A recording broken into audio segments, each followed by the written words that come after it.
Yeah, like this felt natural to me. My brain is just wired in a certain way that felt like home. Whereas this, took a lot of getting used to. I really love the slap. Having your full release here. Excuses aside, retreating on the XM8 was one of the main concerns that the Army had. When training 1 million people at scale, it can be expensive if the new rifle isn't as intuitive. Me, I spent like a couple days running this gun. I got pretty good at it where I'll use my full hand to basically press it down. But obviously it takes a little bit of time to learn. Like, but the XM8 was not without its flaws. This is where we start to get into why it was ultimately never adopted. The extremely rapid development cycle meant that HK didn't have the time to correct some of the heat buildup issues that were starting to crop up in the G36 that the XM8 was based on. Like the G36, the XM8 was built out of heat-tolerant polymer surrounding the steel parts like the barrel and bolt group. But heat-tolerant isn't the same thing as heat-proof. So after extended firings, the polymer holding the barrel in place could soften and warp, shifting the barrel's point of impact in unpredictable ways. It takes a lot of rounds in a short time to build up that much heat. One might even argue that you might not realistically fire that much, but the problem was still noticeable during the XM8's testing. HK had a plan to reinforce the interior of the rifle with a steel skeleton to keep everything in place as the weapon heats up, along with a heat shield for the front handguard, but they just didn't have the time to develop and implement it under the tight deadlines of the project. It also would have added weight to the rifle, eating away one of its key advantages. Okay, so on top of all these alleged performance issues, do you remember all those bureaucratic red tape problems that I mentioned at the beginning of the video? Because they're about to catch up with the XM8 really quick. When the infantry center found out that the XM8 was being worked on, they denied even requesting it or being a part of it. They were pissed off. The Army's right hand wasn't aware of what its left hand was doing. It's true that the weapon featured a really cool integrated technology that served as a red dot sight, visible laser, and an infrared laser all at once. Having an integrated optic was a big step at the time, when weapon optics still weren't standard issue for the US military. However, the integrated optic also had poor battery life in the field. Often the batteries would run out within 500 hours, or like a month straight. And if you've ever deployed, you know how supply sergeants guard those batteries with their lives. A major drawback of the XM8 was its proprietary Picatinny combat attachment point. These oval-shaped attachment points are much more streamlined than rail segments.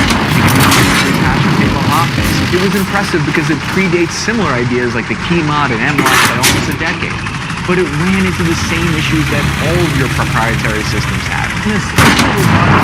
On the real XM8, like these keyhole patterns offered very limited modularity, and the M4 just had so much life left in it. It couldn't use the full range of accessories.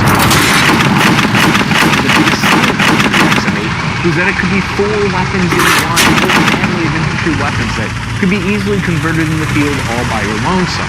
You could swap out the barrel for a short PDW version, add a drum magazine for a light machine gun, or designated long-range marksman barrel.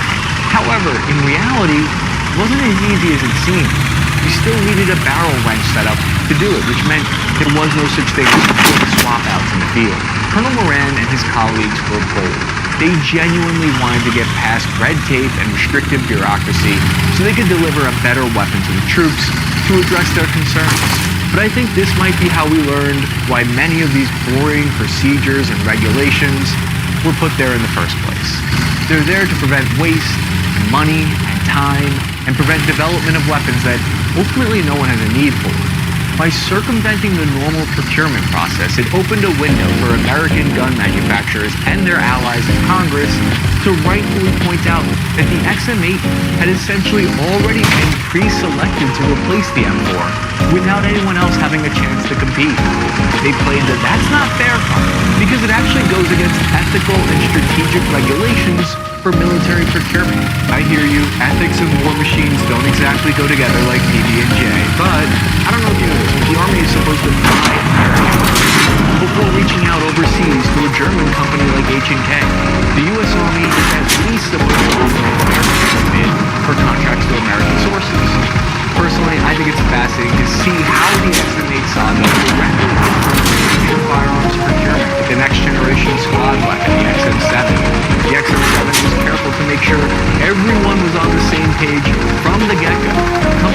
SIG from Germany already had an American division set up. Soldier touchpoints and feedback were integrated early on. The performance metrics for the XM7, firepower and capability, could be argued to be twice as high compared to the M4. Meanwhile, the XM8 appeared to only offer a small, marginal improvement, firing the same type of round. It was only a little bit better in reliability, and with an estimated cost of $2 billion to replace the M4, it was just tough for Congress to justify it. It just wasn't flexible enough. That's kind of why it ended up kind of being just a part of history, but not really making it in the mainstream. I think Colonel Moran and H&K have been trying to avoid a lengthy bidding process by jumping into a promising concept that only ended up creating more obstacles than they bypassed. Moran's legacy is interesting. You might be surprised to learn that him and his team are the same officers responsible for the adoption of the infamous UCP camouflage. He reportedly overrode the testing pattern and directed the adoption of the untested camo pattern, but he was also instrumental in getting M3 optics for their firearm. This is why, when the Army requested $26 million to acquire 7,000 XM8 rifles for large-scale combat tests, Congress said, "No way, Jose," and by October 2005, the whole XM8 saga was officially over. Still a really cool guy. It's like, gotta check that box. But worry not, the XM8 found an unlikely home. They were purchased by the Royal Malaysian Navy Special Forces, and the rifle continues to find action in all of your old Ghost Recon and Battlefield Bad Company servers. These really cool self-healing rubber targets from infinitytargets.com, made by Elijah Lawrence. Be sure to check them out. And a huge thank you to Austin Reed. Check him out on Instagram at ARVantage. You're going to want to look at his work there. I'm your average infantryman, Chris Cappy, signing off this net time now.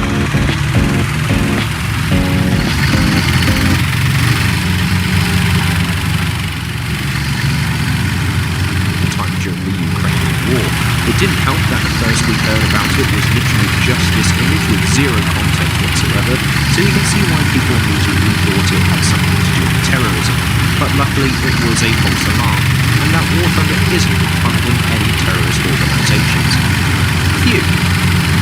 Texas Chainsaw Massacre. I'm sure some of you have seen or at least heard of the horror movie The Texas Chainsaw Massacre, where, believe it or not, people were massacred by someone with a chainsaw in Texas.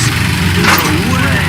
Well, in the American desert, and some people have said that some of the smaller detached house models look very similar to that scene in the movie. Sort of. Okay, they're not really the same, but it definitely wouldn't look out of place in the movie. But this is the sort of thing that creepypastas aren't made of, and I think it definitely earns a creepy spot down in the lower depths of this iceberg. Maybe this is where the basement comes from. BP 1999. I got this other apparent creepypasta from Ian's War Thunder Iceberg video. This time it comes from a thing. On many trees dotted around this map, you can see a pattern of wood that appears to spell 1999, plus a little heart and arrow. This is far too specific to be purely random, in many ways similar to the hell is real thing in Super Mario 64. But if it is an Easter egg, what does it mean? The fan theory is that a lost lone pilot who was low on fuel was forced to ditch in the middle of nowhere. Stranded and helpless, he carved this onto all the trees he could find to be remembered by. What it means, though, is a mystery, and sadly, we shall never know.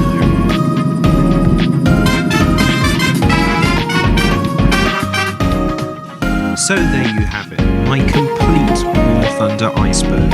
Yes, you may have seen some of these before on other War Thunder iceberg videos, but we were bound to overlap eventually. Even so, there were still a couple of things that I missed off and forgot to include, mostly because I quite literally forgot about them until about halfway through the video. Maybe next time. War Thunder, questionable though it may be, is still a one-of-a-kind beloved game. Kind of like that one dog you have that is pull your hair out frustrating, but you still love it because it licks you sometimes. I sincerely hope you enjoyed this video. It has been by far my biggest video project, and the amount of man-hours it took to make this was, well, I'll stop bragging, but it took a long time, so I really hope you will show your support by liking, commenting, sharing, and even more do I hope you all really enjoyed watching this video as well. So thank you once again, and I'll catch you in the next one. Yeah.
features several spooky-ish elements on it, which we will be diving into later, but first it is once again time to talk about the snail. A snail is Gaijin Entertainment's slogan. We don't exactly know why they chose a snail, but hey, my theory was their slow pace when tackling fixing War Thunder. As a result, time and time again, snails have cropped up in the game as part of one thing